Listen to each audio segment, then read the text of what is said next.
Morrow-of-the-Sill stood in the service corridor before the door opened. It was no taller than the latch on the fire door. That was the first wrongness. The second was that it stood as if the building had been raised around it and had only lately remembered to hide it. Its skin had the color of old lintel stone, not marble, not anything chosen. Stone rubbed satin smooth by palms that had pressed there while leaving. Its shoulders did not sit level. One had sunk lower than the other, as though it had leaned for ages into departure and had never been called back.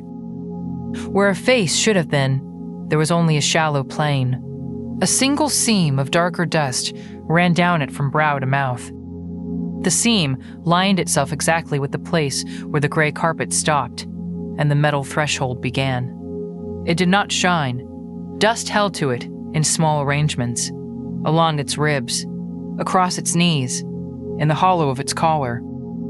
The grit gathered there looked like the grit gathered by doors after someone has gone out in rain and not returned. Its fingers rested on the frame. They were too long. Careful fingers made for touching the side of a door before it closed. Its feet were bare. The skin there was cracked and dark with corridor dust. Above it, the fluorescent lights hummed. One tube near the washroom door held a faint green shiver. The ceiling panels were clean except where a vent had breathed copier heat over them for years. The corridor smelled of wet wool, though no coat hung from the hooks. It smelled of toner, old coffee, and metal chilled by weather. On one side stood the executive washroom door. Its brass sign had been polished by people who did not notice polishing. On the other side stood the sealed boardroom entrance, its frosted glass made private by a switch thrown somewhere inside. Between them, the service corridor narrowed to the fire door. The carpet ended there.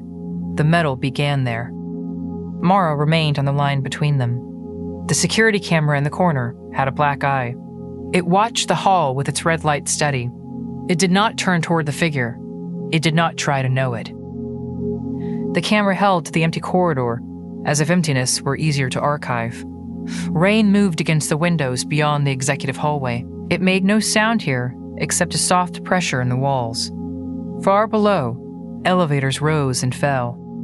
Their cables sighed through the building. Somewhere behind glass, a chair leg struck a table. A man laughed once and stopped. At Morrow's ankles, the air kept a shape. It was the warmth shape of a room just vacated. A chair not yet cold, a hand lifted for a knob, breath taken from one side of a door to the other. Nothing visible moved, but the corridor held the print of leaving. Morrow waited. It had no impatience in it. The small body did not shift to ease itself. It did not look toward the boardroom or the washroom. It stood with the seam in its face, joined to the threshold line, as if both cracks had been waiting for the same wait. The settlement folder had not yet appeared. The woman had not yet come. The door was not closed. Venn came down the glass executive hallway with a folder clamped under one arm. The folder was dark blue. It had been handled at the corners until the finish had gone dull. A white label sat along its spine. Confidential settlement agreement. Holt. Evan. Her forearm pressed it flat against her ribs, as if paper could move if given the chance. Rainwater darkened the cuff of her black suit. The suit was well cut and too new. Its shoulders still held the memory of a shop hanger. At her left wrist, the wet fabric clung to skin. She rubbed it once with her thumb while walking. The gesture was small and irritated. Then she stopped. She had seen Morrow.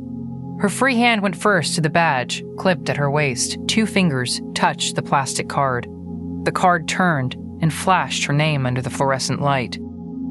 Then her hand rose to her throat. Not fast, not slowly either. The fingers spread there and held.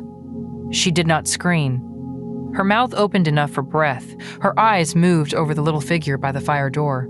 They took in its height. The lowered shoulder, the bare cracked feet on the grit, the seam where a face should have been. Her gaze dropped to the carpet edge and the metal lip beneath it. It found the same line there. Only then did she look toward the exit. After that, she looked at her watch. Morrow saw this. It saw the order of it. Badge, throat, exit, time. The order mattered. People, at a threshold, often looked first for a way back. Mara looked first for proof of her office, then for the place in her body where a word might lodge, then for the door, then for the schedule. The building seemed to gather itself around her. Behind the glass wall at the far end of the hall, figures moved in the boardroom. Their shapes were softened by the frosted privacy panel, a sleeve, a shoulder, the tilt of a head over a document. The long, pale rectangle of the table showed through like ice under paper. Mara did not move closer. Her hair was pinned tightly at the back of her head, but rain had loosened a strand near her temple. It touched her cheek and stayed there. She did not brush it away. Her shoes had brought water in from the elevator bank. 2 faint marks darkened the carpet behind her and ended where she stood. She held the folder harder. The tendons in her hand rose. Her thumb pressed into the folder's edge until the nail went white. There was a thin, pale line across one knuckle, old paper cut, new enough to show. Morrow had expected the usual drift before crossing, the small delay. The body hunting for permission to become what it had chosen, a loosening. A glance toward the room, already lost. But Mara Venn had arrived rehearsed. Her face had the stillness of someone carrying a sentence, already prepared for other mouths. Yet the wet cuff betrayed her. So did the funeral black. So did the way she looked at the watch before the exit had fully become possible. She swallowed. The movement passed once through her throat beneath her fingers. Then her hand fell away. Morrow's long fingers settled against the doorframe. Not as a warning, not as a claim, only as if noting that she had come to the line already holding both versions of herself, and one of them had begun to leave. "The door has begun," Morrow-of-the-Sill said. Its voice was low and dry. It did not fill the corridor. It seemed to come from the place where the carpet ended and the metal lip began. Mara kept her eyes on the seam in its face. "I don't know what that means. You do." The fluorescent tube above them made a small, sick sound. Rain moved against the glass beyond the executive hallway. Somewhere behind the sealed boardroom door, a man laughed once. It was too brief to be amusement. Mara shifted the folder under her arm. "I have a meeting." "Yes." "A legal meeting." "Yes." "With counsel present." "Yes." She looked past it to the fire door. It was an ordinary door. Red bar. Scuffed paint. The evacuation map in its plastic sleeve. Nothing moved on the other side. "What are you?" she said. Morrow's long fingers remained against the frame. "A sill remembers pressure," it said. "That is enough for you." Mara gave a small breath through her nose. It might have been a laugh in another room. "I'm not doing this." "You are doing this. I'm going into that room. I'm signing a settlement that has taken 6 months to negotiate. A family gets paid. A company survives. People keep their jobs." Morrow tilted its narrow head, the seam in its face aligned with the crack beneath the door. "I can give you one clean chance," it said, "before this door closes." Mara's mouth tightened. "For what?" "To say the truest version of what you have done, to the person who matters." The words entered her without haste. She stood very still after them. "There is no version," she said. There is an agreed statement. That is a version. It is the version that allows restitution." Morrow said nothing. Her hand went to her badge again. It carried her photograph. Chief Operations Officer, Green Meridian Energy. The plastic edge tapped once against the button of her suit. "You don't understand the structure of this," she said. "If that statement changes, the settlement collapses. If the settlement collapses, Mrs. Holt gets nothing for years. Maybe ever. She has medical debt. She has another son at home. She needs this. Yes. The federal contract is contingent on no finding of management misconduct. Do you understand that sentence? If I walk in there and indulge some private ritual, 1,000 people could lose their work." "Yes." Mara's eyes sharpened. "Then you understand there's nothing to offer. I offer what remains before crossing. I don't need absolution from a hallucination in a service corridor." "I do not have absolution. Good. I do not have forgiveness. Also good. I do not have a door back to the morning he died." Her face changed then, only slightly. The skin beside her left eye pulled as if a hook had caught it. Morrow lowered its hand from the frame. "You will answer without title," it said. "Without strategy, without usefulness. I don't answer to you. You will answer to the line you are standing on." Mara looked down despite herself. Her polished shoe was on the last strip of carpet. The toe nearly touched the metal. Mara watched her see it. "First," it said, "what you did." The folder creaked under Mara's arm. "Then why your excuse is not the whole truth? Then what you were afraid would happen if you did the right thing? Then whose face you kept avoiding? Then the sentence you have not said because it would name the injury you meant to cause? Or the love you failed to protect?" Mara's lips parted. No words came at first. From the boardroom came the muffled murmur of general counsel. The syllables did not carry. The cadence did. Controlled, polite, expensive. "This is coercive," she said. "No, I'm under duress. You arrived under duress." "I could call security." "Yes." She looked at the camera in the corner.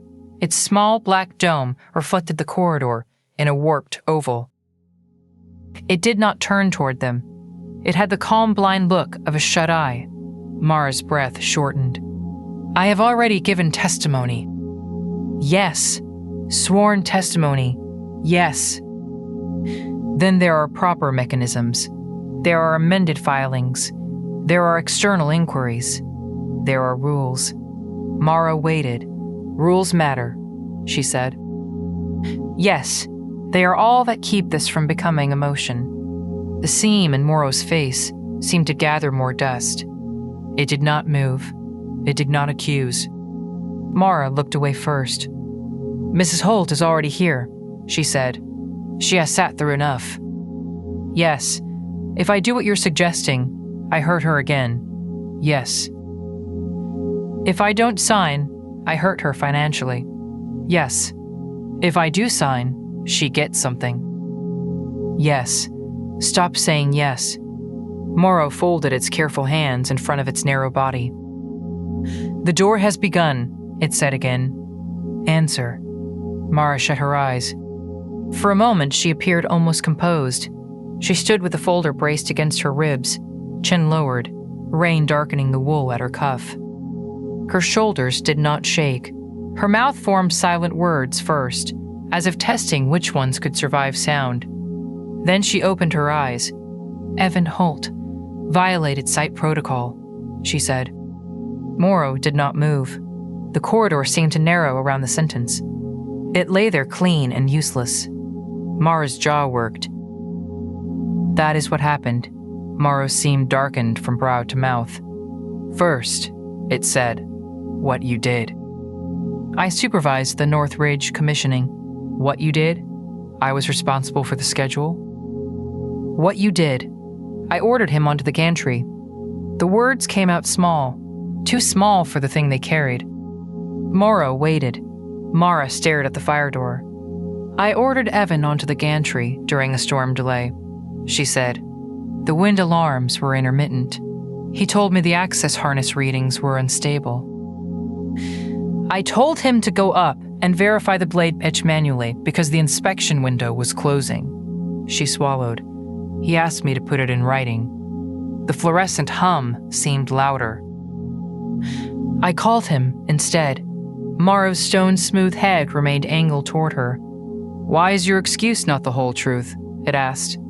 Mara gave a hard blink. The deadline was impossible.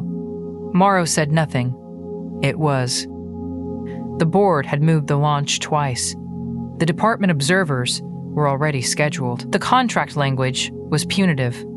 If Northridge missed certification, Green Meridian would have been exposed for penalties we couldn't absorb. Morrow's long fingers flexed once.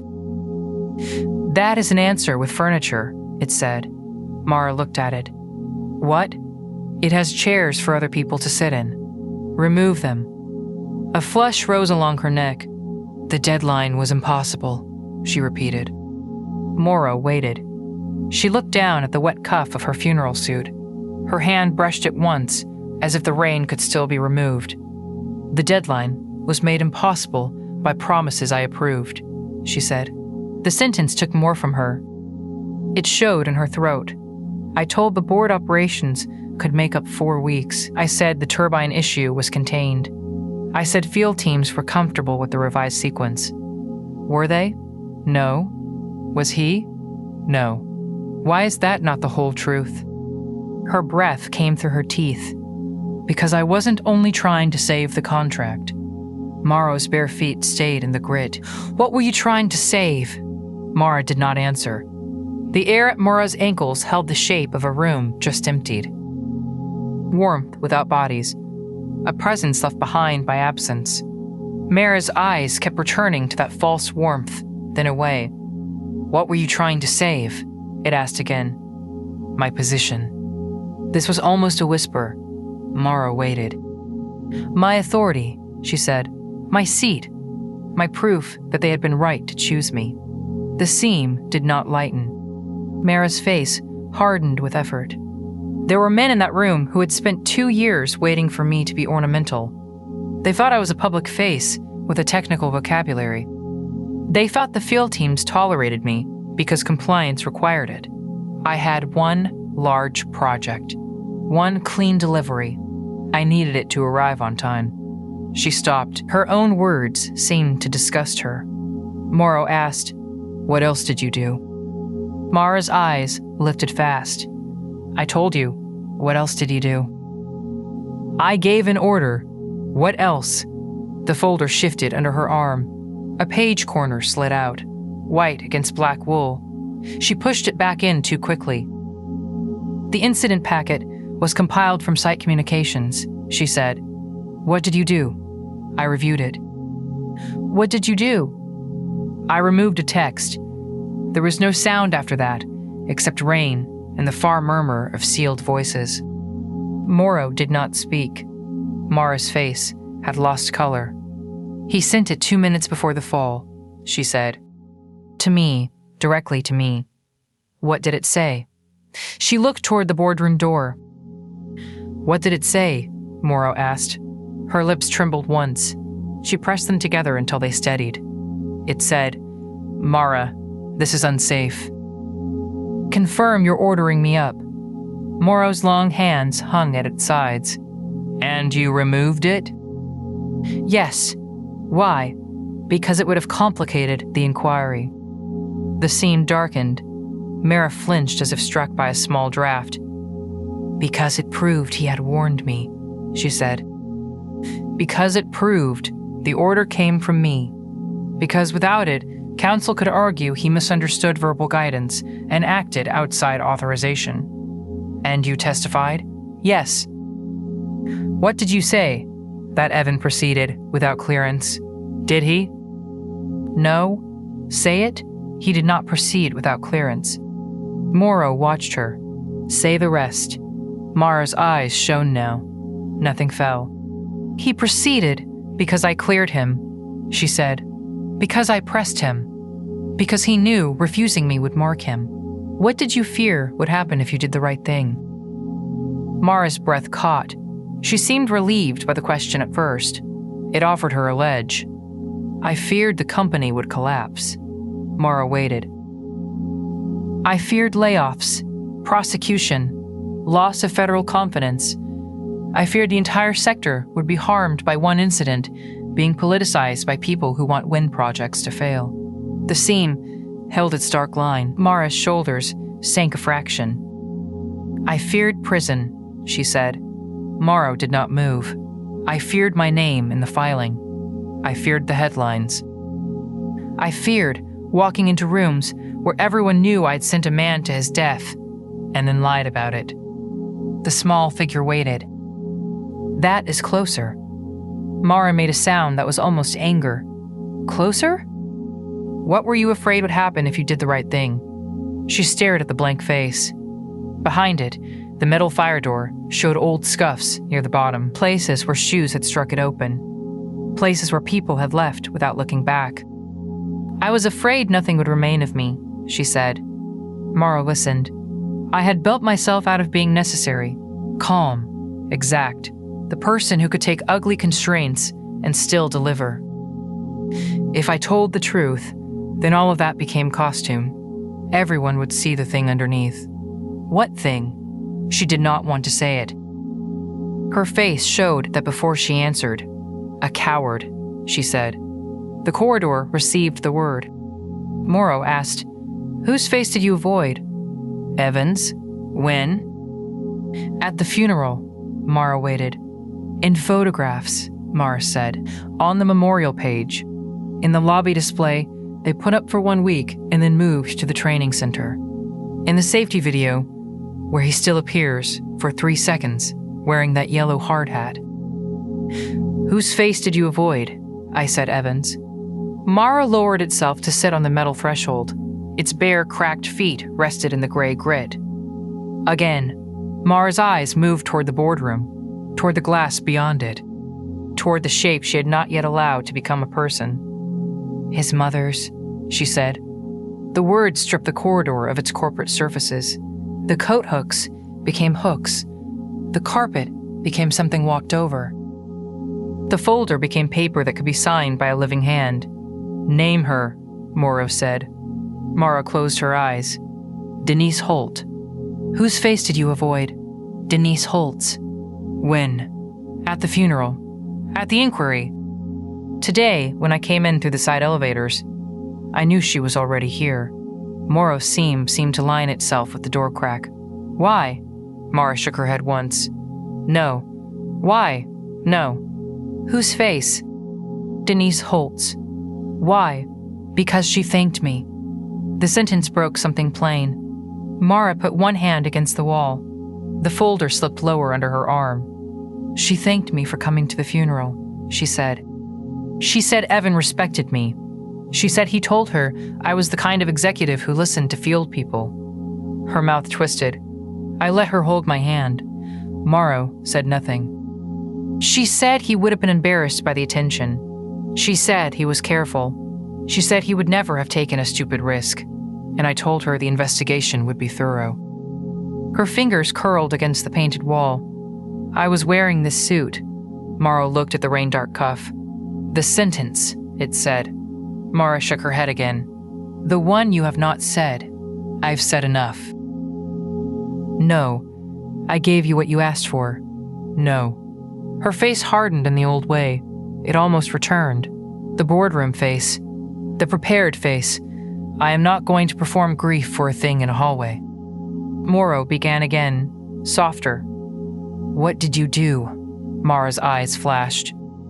I ordered him onto the gantry. Why is your excuse not the whole truth?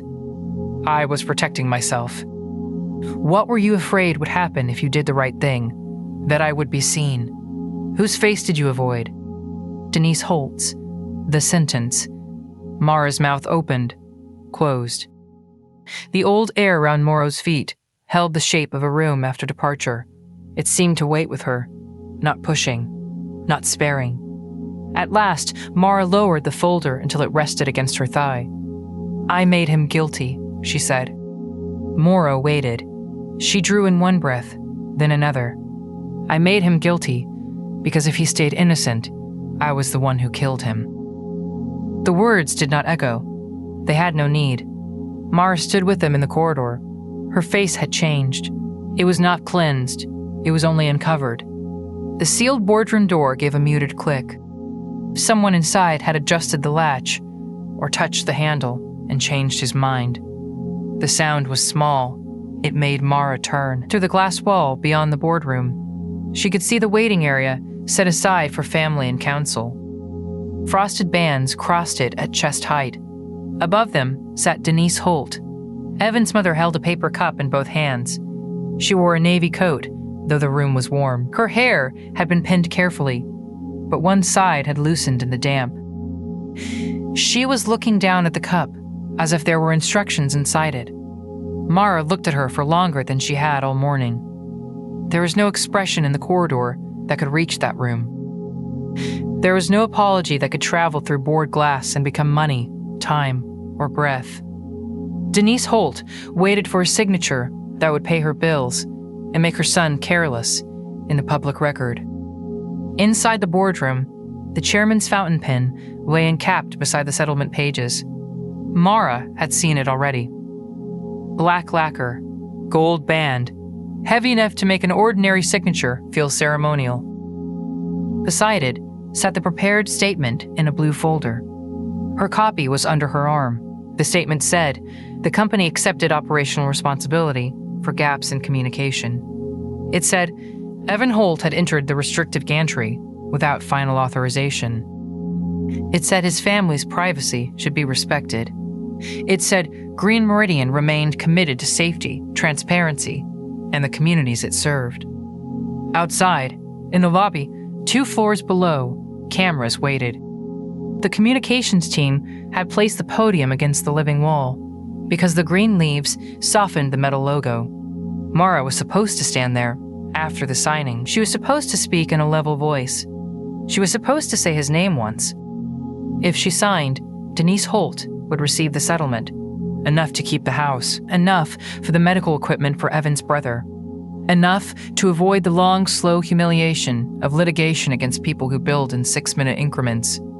The company would keep the federal contract. The North Ridge turbines would remain a success. With one tragic exception, hundreds of employees would go home tonight without knowing how close their wages had come to the edge, and Evan Holt would remain the man who climbed without permission. That was the price of compliance. It had numbers, it had clauses, it had wire instructions. If Mara refused, the settlement would collapse where it lay. Counsel would withdraw the offer before anyone had time to pretend otherwise. The board would isolate her statement as personal misconduct. The federal monitors would be notified. Criminal counsel would arrive before evening. The contract could be suspended. Projects would freeze. Vendors would wait unpaid. Field crews would hear rumors before they heard facts. Denise Holt might get nothing for years. Mara would name herself as a senior officer who ordered the ascent, removed evidence, and lied under oath. There would be no careful version left for her, no operational phrasing, no gap in communication large enough to stand inside. That was the price of refusal. It had faces, it had names, it had handcuffs, perhaps. It had unemployment lines in towns that had already learned to fear silence at a plant gate. There was no neutral ground between the carpet and the metal, no postponement that did not choose for her. No further review that would return Evan to the platform, phone in hand, waiting for her to be braver than the deadline. Morrow-of-the-Sill sat on the threshold with its uneven shoulders bent toward departure. Its cracked feet rested in the grit. It looked like something left where many people had stepped around it. It did not tell her which loss was survivable. Mara looked at Denise Holt through the glass. The woman lifted the paper cup, then set it down without drinking. Her hands returned to it at once. She needs the money, Mara said. Yes, they all know that. Yes, they are using it. Morrow's blank face remained turned toward the door. So am I, Mara said. The sentence seemed to cost less than the others. Or more. She could no longer tell. From inside the boardroom came the chairman's voice, indistinct and patient. A chair rolled back. Someone said Mara's name, not loudly. With the irritation of a schedule slipping, she looked down at the folder under her arm. Her thumb had left a damp crescent on the cover. Confidential settlement agreement. Holt matter. Final. Final was a door word. Morrow's long fingers touched the metal sill. The chance is clean, it said. The crossing is not. Mara laughed once, It had no humor in it. It was only air finding damage. What happens to you if I go in there and sign? Morrow considered this as if the answer mattered only because she had asked it. I carry the weight of one more footfall, it said. And if I don't? The same. She looked at the small weathered figure, at the dust gathered into the seam of its face, at the faint room shape around its ankles, warm and empty. You don't care what I choose. Morrow's head tilted a little. I am here because you do. Mara's eyes filled then. She let them. Nothing fell. In the boardroom, the handle moved. The latch clicked again. Mara held the settlement folder against her black suit. She looked once more at Denise Holt. Then at the fire door, then at the narrow strip where the carpet ended. Mara put her hand on the fire door. The handle was cold. It took her a moment to press it down. Her palm slipped once, not from rain now, but from sweat. Behind her, Morrow-of-the-Sill remained on the threshold. Its long fingers had left no mark on the frame. You said one clean chance, Mara said. Yes, it said. She waited for something else. A warning, a mercy, a condition she could argue with. None came. The latch gave. The door opened with a soft metal complaint. Sound entered all at once. The boardroom had been made for quiet voices, but the quiet in it was full of force. Papers slid. A chair creaked. Someone was speaking near the far end of the table. General Counsel stood with one hand on the settlement folder and the other raised in the small, calming posture he used before cameras. And once Miss Venn signs, we'll proceed directly to the statement downstairs. The family representative will receive the executed copy before... He stopped.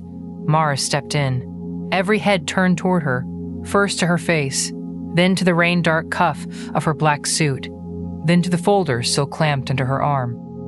The corridor door eased shut behind her until it rested against the latch. No one else seemed to have seen what stood beyond it. The chairman sat at the head of the table, broad and pale, under the lights.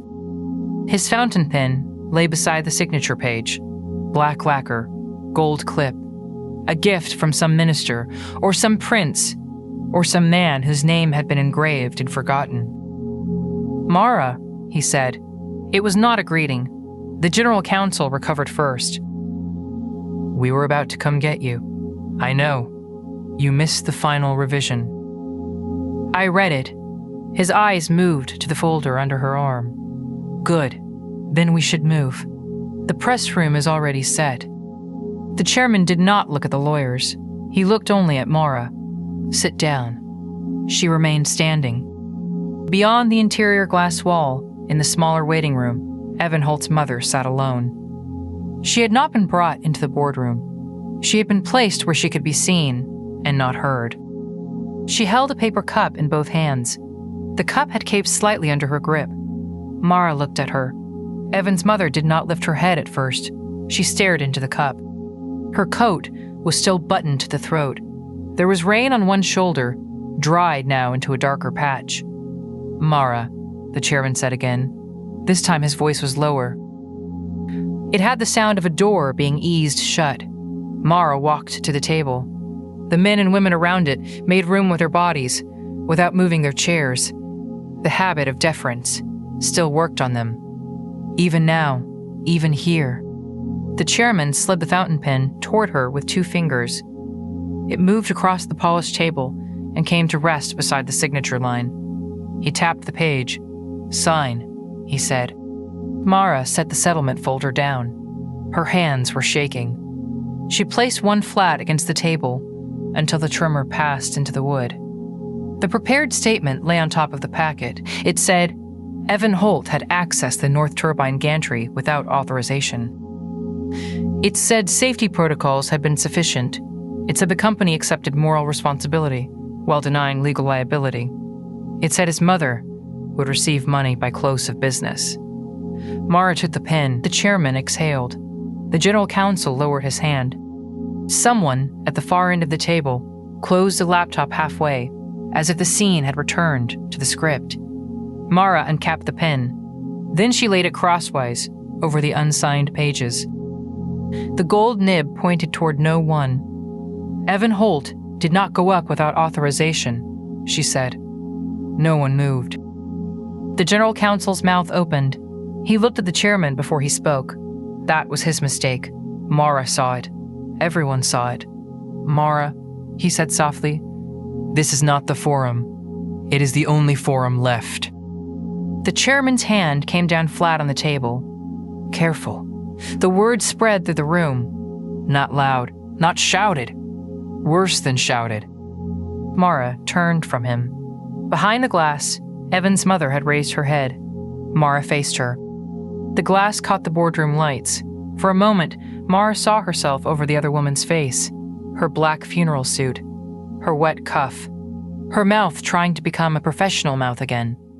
She did not let it. I ordered him onto the gantry, Mara said. The paper cup in Evan's mother's hands stopped deforming. It simply stayed crushed. The wind alarm had already triggered. He asked to stand down. He texted me from the access stair. I told him the inspection had to be completed before the federal walkthrough. A chair scraped back. Mara, stop, the general counsel said. She did not look at him. After he fell, I deleted his last text from the incident packet. I testified that he had gone up without authorization. The chairman was on his feet now. Security had not yet arrived. The door to the corridor remained shut. Mara pressed her fingers to the edge of the table. She kept her face toward the glass. I let his name carry what belonged to mine, she said. In the service corridor, Morrow-of-the-Sill sat on the metal threshold. The door had closed behind Mara. The latch had settled. The seam in its face aligned itself again with a narrow dark line where carpet met metal.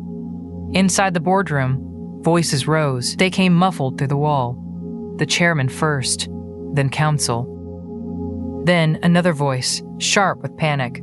A chair struck the table. Someone said the word privileged. Someone else said recording.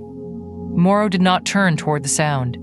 At its bare feet, the gray grit had shifted. Mara had carried rain in. The building had carried dust. The corridor had accepted both. A new crescent of dirt lay along the threshold where her shoe had dragged as she opened the door. Morrow bent forward. Its fingers were too long for such a small hand. They moved with care. It gathered the damp grit from the metal whip. Not all of it. Only what had been changed by the crossing. It lifted the darkened dust and pressed it into the seam that ran down its blank face. The seam took it. No light came from the wound. No sound. The security camera in the corner remained pointed at the empty corridor. Its red eye blinked at ordinary intervals. Fluorescent lights hummed above the unused coat hooks. The air near the fire door held, for a little while, the warmth shape of a person who had just passed through and could not pass back as the same person. In the boardroom, the chairman called for security. This time, the word carried clearly. Mara stood beside the table. The fountain pen still lay crosswise over the settlement pages. A bead of ink had formed at the nib and touched the paper without becoming a signature. The prepared statement remained beneath it. Clean, useless, ready to say what it had been made to say. No one reached for it. Evan Holt's mother stood behind the glass. She did not come into the room. She did not raise her hands to her face. She did not forgive Mara. She did not look away. Her crushed paper cup had fallen to the carpet near her shoe. Coffee spread from it in a small, brown fan. Mara looked at her through the glass and kept standing. Outside, rain struck the executive windows in hard, slanting lines. Beyond the city, on the low, dark ridge, the turbines turned in the weather.